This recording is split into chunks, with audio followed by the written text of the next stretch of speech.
Hello and welcome to the Trading Zone. I'm Joe Tigay of Equity Armor Investments. Hope you're having a great start to the week. With me, as always, is Brian Stutland. Brian, happy Monday. The Bears won this weekend. They're not winning in the market today. Can't believe it. We're week 12 and the Bears are in first place in the division. It's just bizarro world. It's sometimes miracles happen, right, Joe? It's the Ben Johnson effect. It's just we're letting you have him. Yeah, he's quite the coach. It's been great in the sports world. Heading into Thanksgiving here, my Bears are in first place. Michigan will play Ohio State for a shot at least playing in the Big Ten championship, maybe depending on the Oregon game. Yeah, or at least knock Ohio State. I'd be happy about that. Yeah, well, you can't get it all, but I'll be happy for you either way. Yeah, right. The Lions are going to catch up here. We know it. We're coming.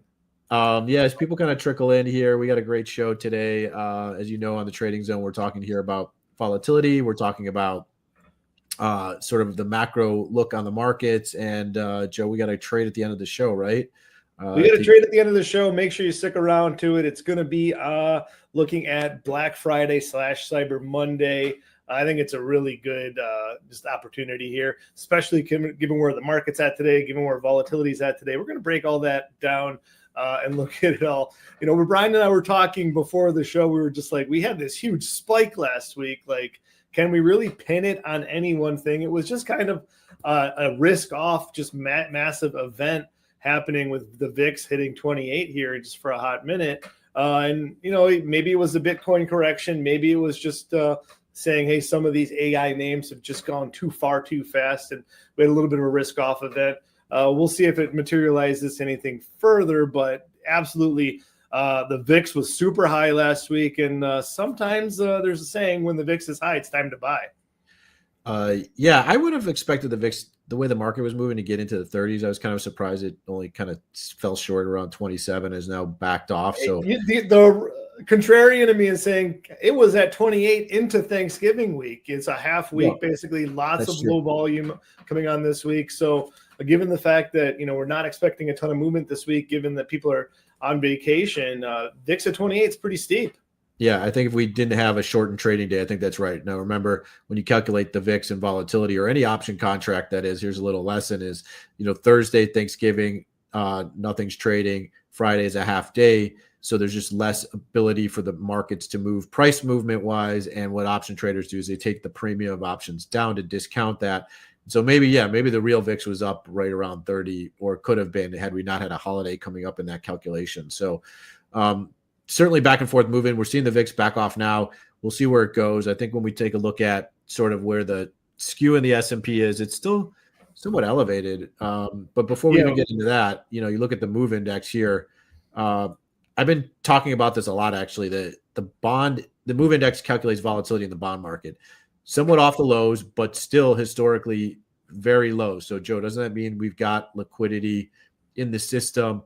We're not really. The Fed's doing work. I mean, we're worried that we're not cutting like aggressively. We're not doing more to help the economy out. I mean, it just seems like that's always the case. Financial markets want just free juice from the Fed, but the Fed is adding some liquidity absolutely to the marketplace. We're cutting rates, so we're ending quantitative tightening.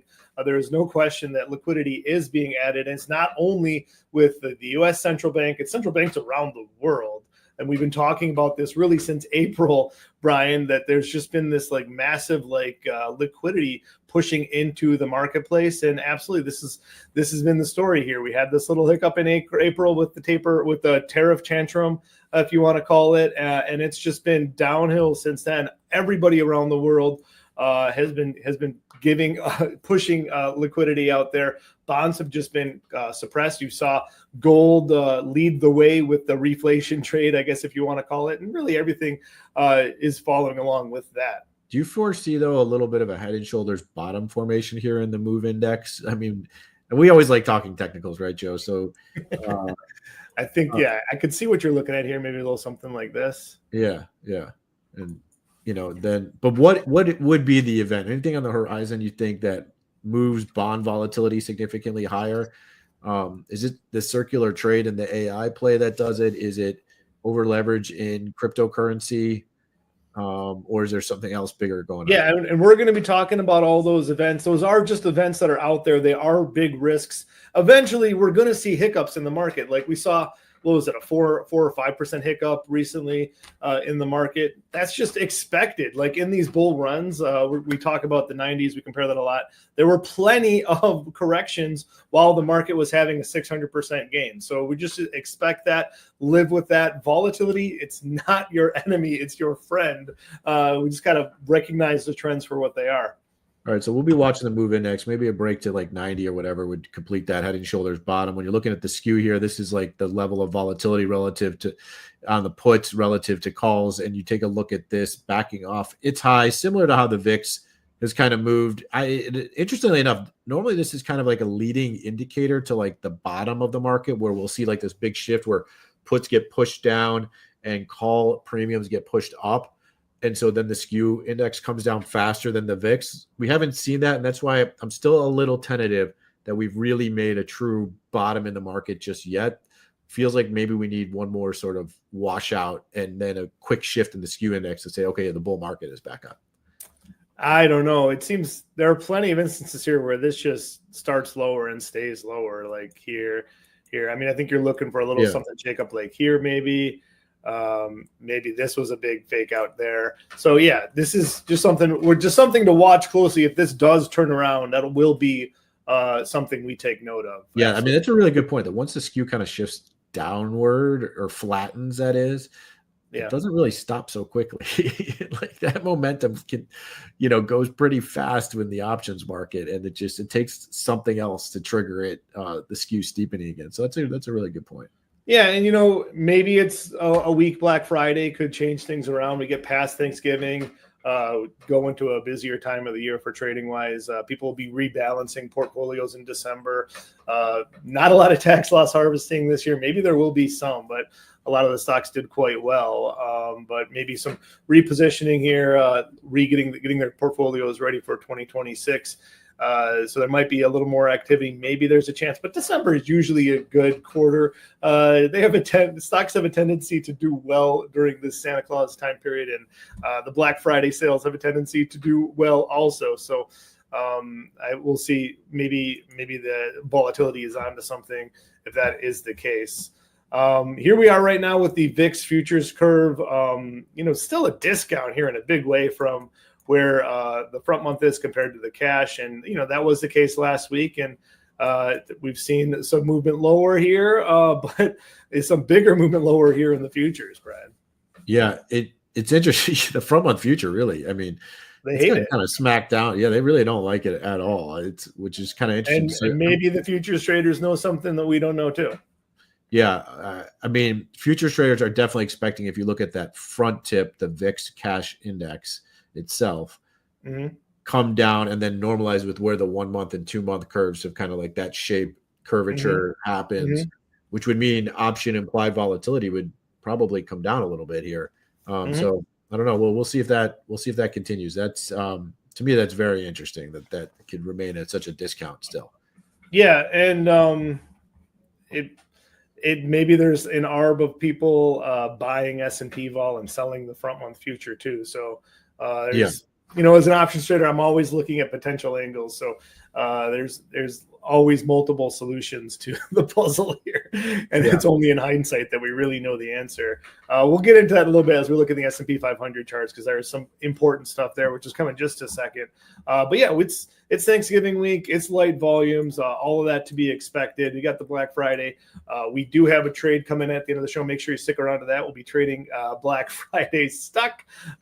If you are a subscriber to our trading zone, you did get a bonus trade in your email today. So it's not going out to you if you're listening in here, but it is going out to the people who are the subscribers of the show. But as I mentioned, Brian, I don't want to waste too much time on that because we talked about it already. This is why it's so critical of a spot we're at right here. And this looks similar to a lot of charts.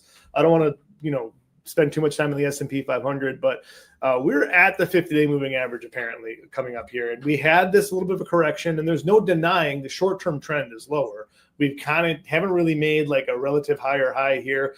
And we are below the medium to longer term trend at this 50-day moving average here. So there is still some pain to the downside. I need to see this conviction to the upside to feel aggressive or excited about buying upside calls or aggressive about being in the market. Don't get me wrong. I love being in the long market for the long term. It just seems that the market is in a little bit of a consolidation phase. Yeah. I mean, look at, if you could kind of maybe draw a line straight across on that little double top, like end of October, beginning of November, we come down right to start November. Yeah. We've kind of got like that little move, and we haven't gotten below that low that it made in early, or we haven't gotten above that low that it made in early November right there. And that kind of is coinciding with the 50-day moving average, right, Joe? So yeah, technically that's probably an area where if you bought into the sell-off and you bought in of like, hey, buy when VIX is high, maybe here's a time to just like kind of look to rebalance. Yeah, I mean, here's what I can say about the market. Last week, it was just kind of pain. It was like you would have an up day and you'd feel excited. Oh, the market's back. We're never going down again. And then by noon, like all the gains would be wiped out. So today, the fact that we've got a nice little rally in tech, we got a little bit of a risk on feel, even though Bitcoin's not feeling it at all. It feels a little bit better today. That maybe, hey, a little bit something feels better. We're not erasing these gains off of the get-go. Just Google still with a close to a 5% gain, leading the market higher here. So maybe there is just a little bit of feel good, but yeah, we do have to retake this 50-day moving average. That is really important for me. And, it's very similar across the board. If you go across these other indexes, a little bit more pain happened in the NASDAQ compared to the other charts. The circular trade around NVIDIA really got hit hard as people are just looking at valuations, questioning if OpenAI is going to be able to fulfill its obligations, especially questioning the hyperscaler circle of companies with debt. So that was something interesting and taking, of note. And that's healthy for this market to think about these things. If we're just going up every day, that is not necessarily healthy. So it's good that we saw this little bit of correction, maybe revaluing where money is going, maybe a little bit of a rotation into some healthier names here, absolutely healthy. And, the semiconductors, a bigger portion of all that too. And it's just all leading back to the same picture. The market fell below its 50-day moving averages. We need to retake them. We're very close. Now, I mentioned Google. Maybe the leadership of the market we're just starting to see the change of it. Like we had NVIDIA. NVIDIA was the leader really since 2001, Brian, in the market. Maybe a new leader is emerging out of the Mag 7, and we do have the Mag 7 above its 50-day moving average. That is a really good sign. And we, of course, we know we are being led absolutely by, hold on, I got a chart for it. We're being led by Google. Absolutely. There's no question about it. Google is the reason why the Mag 7 is above its 50-day moving average. Google was a company that was down, I think, 30% on the year in April, and is just now up 65% on the year. So it has had a tremendous run. It got past some legal issues. It's no longer considered a monopoly in Europe and America, and it just keeps on running. It just keeps on proving that they understand the future technology as good as anyone. And they got off to a false start on the chatbots. They were behind ChatGPT. Everyone said, "Oh, they're never going to be able to catch up." And Google's just like, "This is just cute. Like, this is great." And I don't think they took that seriously in the market. Like bash them for their Bard and their big mess ups originally. They didn't take that seriously because they were seeing bigger picture items here in the AI world. And yeah, they have taken that seriously now. They have Gemini 3, which people are saying is just better than ChatGPT across the board. And you know how much I love Google, Brian. I don't need to go into it. They're in a whole bunch of future tech, which I'm a huge fan of. Well, I think when you look at it, obviously they rolled out the Gemini 3, like you said. It's been getting rave reviews that it is maybe the leader in the LLM, which then makes you worry that all the other competitors are falling by the wayside, and they all have this circular debt payment thing going on. The other thing you can't really discount down the road is the compute power of the chip of NVIDIA, which has been really the leader, like you said, since 2021. And now the question is, and SMH, like even going back to that chart, really, you look at that and it's kind of lagging where relative to the Mag 7. I kind of wonder, are we getting to a point really here where Google, which is going down the path of quantum computing and making their own chips, along with Tesla doing the same thing, with automation in their driverless vehicles, by them making their own chips, are they moving away farther away from NVIDIA? What's weird is, I don't know if you've seen like the YouTube video when Musk and Jensen were in Saudi Arabia just recently at a tech conference, sitting side by side talking. It was like the most awkward feeling ever. Like Jensen's like, "Oh yeah, we text all the time," and Musk was like, "Yeah, sure we do." And it was kind of like, "Yeah, I'm not going to be you." I felt like it was like, Jensen, you can kiss my butt all you want, but at some point I'm not using your chip anymore, kind of thing. So I don't know if there's that kind of rotation that's going on, and that's why you're seeing new leadership from Broadcom, from Google, from Tesla, and then you're seeing some of these other names kind of fall a little bit by the wayside. NVIDIA and Microsoft not really moving and participating in the rally today. So that kind of makes you wonder a little bit what's going on there, and if there's going to be new leadership in sort of compute technology and processing speed. Yeah, it's a great question. There at some point, does the technology like advance it, make it so NVIDIA is kind of, even though they're ahead, like kind of obsolete? Or if you get to quantum, does the type of like cloud computers you need like alongside the quantum change dramatically? And maybe Google's kind of leading that way, because you got to have like maybe a quantum brain in a data center and then a whole bunch of computers around it. Which you wouldn't need like 1,000, Maxwell GPUs. You can have the Google GPUs are surrounded by one Google quantum brain. I'm not sure, but yeah, it does stand to reason that NVIDIA is just kind of reliant on the AI model training to need to be continued on their chips, and that's the question. Does that need to be NVIDIA? It's amazing to see a lot of the other hyperscaler names today, apart from NVIDIA, are looking fine. They're looking pretty strong. You're talking about Broadcom and Micron and even AMD is up today 5%. With NVIDIA up only 1.8%, Microsoft up 75 basis points. Speaking of ChatGPT right now, with Google up 500 basis points. So there's a feel of rotation going on today for sure. Yeah. Okay. So let's move on from that. Rotating into Google. It's just phenomenal movement. So yeah, let's we talk about this frequently. Just kind of just a reminder, big picture. This is the potential here. Here's where we're at. If we're going to see a bubble, there are worse things in life to be forced to go through this 600% return that we're about to go through. Now, keep in mind, these are nasty corrections here. I talked about it. Like the market can have big corrections here. And the bubble really took off after these two big corrections here. It was the Russian debt crisis, the long-term capital management blowout.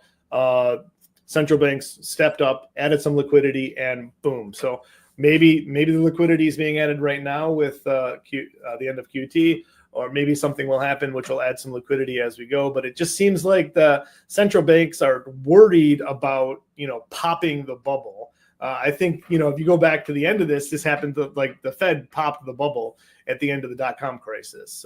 They started tightening, and that ended the whole party. So we're not at that stage where the Fed is tightening. So just kind of be reminiscent of that. And if we're kind of at the stage where if there was a problem, the Fed's going to step in and correct it and help us to the upside here. So, if we are in that spot, though, I would have to say I'm probably looking to buy sell-offs right now, right? Like even if we might be like, let's say, end of June 96, where there's still maybe another like slight leg down in the middle of 96 there. Like it kind of like topped out, it came down, there was a little blip back up, maybe like we're seeing right now. Even if there's like another like 5% to the downside, somewhere in here, I'm probably a buyer. I think we probably get another 5% down move, but either way, somewhere in here, I'm looking to probably buy the market, because if you look from like this point on, what is that? Just looking at these charts here, it's probably another up 30-40%, right? Till the next significant move down. So, the next 6 months could be very profitable I think if we just get like a big kind of like little shakeout here, get the weak hands out and the new leg starts going higher. Yeah. Okay. 100% buying the dip. I fully on board with that. Let's talk about like the bears here. Speaking of Ben Johnson, the bearish case for the market has been Bitcoin. It's kind of a leading indicator. It's been getting crushed, and of course Nvidia. Just real quickly on these charts, we were talking about this morning, Brian. If we're looking to, we know a MicroStrategy. It's a Ponzi scheme, in my opinion. Don't think Bitcoin needs to go to zero just because there is a Ponzi scheme long it. We talked about how this likely needs to trade at a premium to Bitcoin, so it's not even worth shorting. If you were short Bitcoin, it'd probably be better to be short Bitcoin. But this is going to be something that's going to be dragging on indexes until they exit, and even a little bit after they exit, because people will need to rebalance, because they are very likely going to be excluded from the MSCI indexing. They're very likely to be out of the NASDAQ, and that is going to be some pain that we have to fight through. Yeah, I would say, I think the one thing though is the stock is finally back down to really the value of Bitcoin. And if you look at it, yeah, they have some other like software and they get some income revenue coming in, and they basically use that revenue to pay their convertible debts that they issued on their stock, which promised, so you're going to get 2x Bitcoin returns, because you're going to exercise my stock and I'm going to own more Bitcoin, whatever they were saying. I think what basically happened was it set up where the stock price was too high. They were issuing convertible debt that was never going to pay out. And what traders did were basically buy the convertible debt and buy puts on MicroStrategy until MicroStrategy value of the stock came down to the value of the Bitcoin. Because MicroStrategy is basically just a Bitcoin ETF right now. With hopefully they're not doing other leverage on the downside where they're going to need to buy more Bitcoin, and they don't have the capacity to do that. In other words, selling puts on Bitcoin without the ability to be able to buy more or have the funds to buy more. So there's risk to that. It's like a risky Bitcoin ETF. So now that we're here, I think what happened was people bought Bitcoin, bought puts in MicroStrategy, waited for that ARB to come together. Now that it has, I think they're probably unwinding their puts in MicroStrategy and having to sell their Bitcoin that they had, right? And that's what's pushed the price of Bitcoin probably down. So I think now we're in a level probably where some of that stabilizes here at 85,000, plus you get miners maybe coming offline because of electrical costs down at this level starts getting pretty excessive to be able to mine. So the supply numbers start to diminish to some degree. And so maybe we're reaching some sort of equilibrium here. But like I said, there is this, you don't know exactly what MicroStrategy has on the books on the further downside that they need to purchase on Bitcoin. I don't think they've come clean on that. I rather own something like IBIT as an ETF, or buy Bitcoin futures, or buy Bitcoin itself, and not hold MicroStrategy. And I think that's what it comes down to. And this little unwind is certainly creating some volatility, like we showed at the top of the show, where the VIX is seeing that spike. I want nothing to do with Bitcoin until after this is out of the NASDAQ, because this is going to be more forced selling. This is going to be more pain. So yeah, maybe just if I owned it, I would have a covered call on, just take some time out. But yeah, really feel for the people who bought those convertible bonds, or who got into MicroStrategy way up here. It's just, they were buying some hype, I guess, expecting Bitcoin to keep on going higher. Maybe they get some leverage to the upside. I think that's what they would be hoping for. But absolute pain here. The fair value of this MicroStrategy at the time was a lot lower. So yeah, it's just not a name for me to want to own. Michael Saylor did a great job of selling this, made himself a ton of money, and did not do a great job for his shareholders, in my personal opinion. Well, the people that bought the convertible bonds, though, remember, they are some got paid interest rates, some did not. It has probably been better than owning Bitcoin, right? Because Bitcoin has now come down versus where they would have bought Bitcoin at the time. So that trade has worked out. Where the losers have been the people that actually hold the physical Bitcoin, because Bitcoin has been pressured downward. Because no, if you bought if you bought it MicroStrategy here, or I mean, yeah, you're a straight shareholder, but I'm talking about the convertible bondholders that bought the converts from MicroStrategy. They don't have risk to the stock unless it got above a certain level, which clearly it's never going to get above now. So if they're not getting any interest on their bonds, that's bad. If they're getting interest, they're like, fine, that's okay. But they're also they were probably buying the convertible bonds as a synthetic way of buying Bitcoin. So they didn't have to actually buy Bitcoin. And now Bitcoin's come down. So that has worked out okay for them too. Yeah, it's so easy to buy Bitcoin now. You can just buy it, on the ETFs now. Like there's no reason to touch that. Yeah. Okay, let's look at NVIDIA. Maybe there's a rotation from NVIDIA as the leader into Google. We'll see if that remains to be the case. But they're actually getting hammered here, down 10%. They had fantastic earnings. They said they're still growing.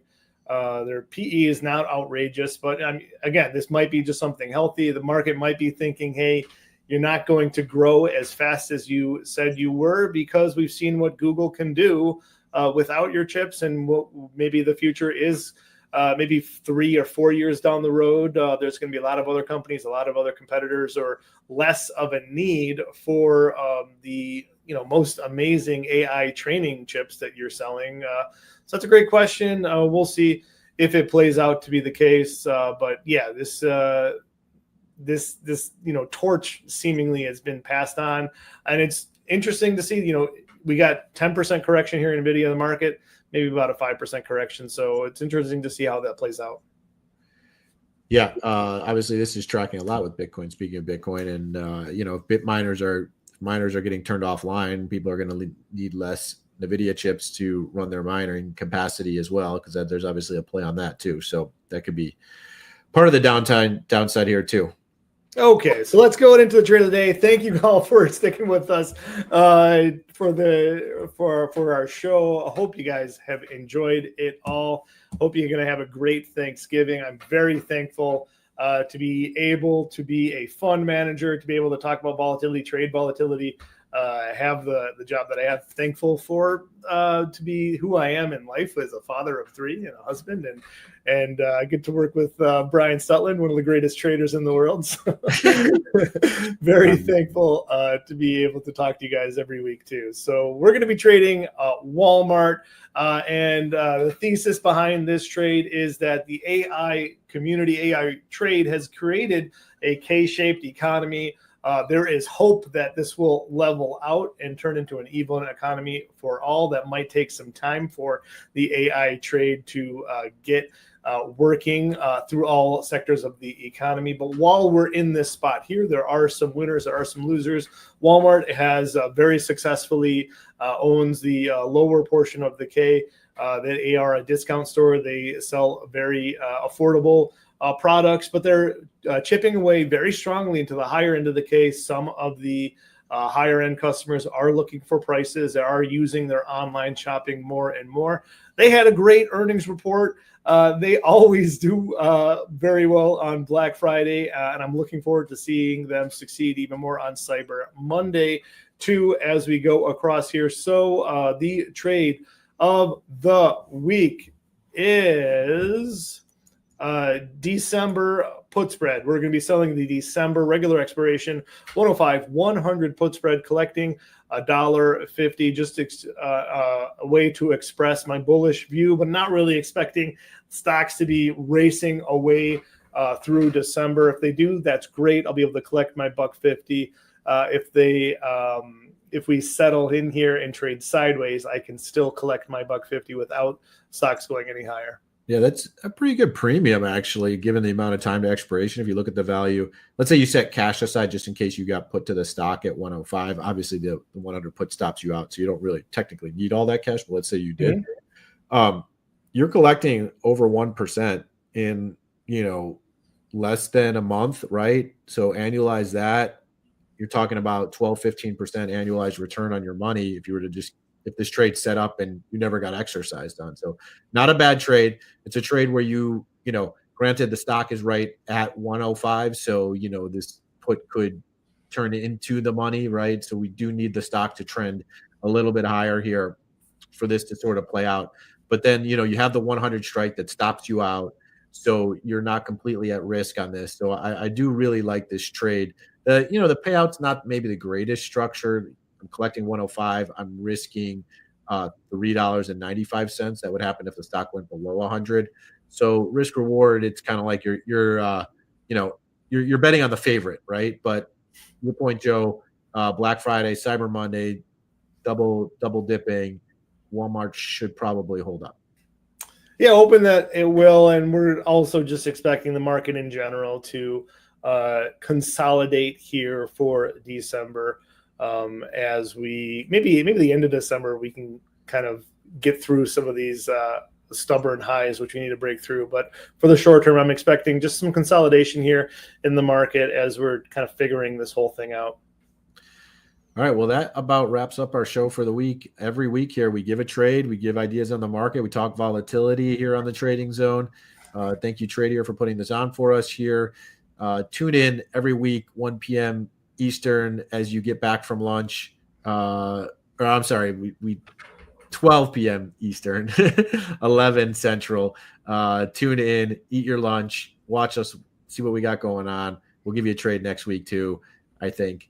Probably, most likely. All right, we'll catch you next Monday. Take care, everybody. Peace.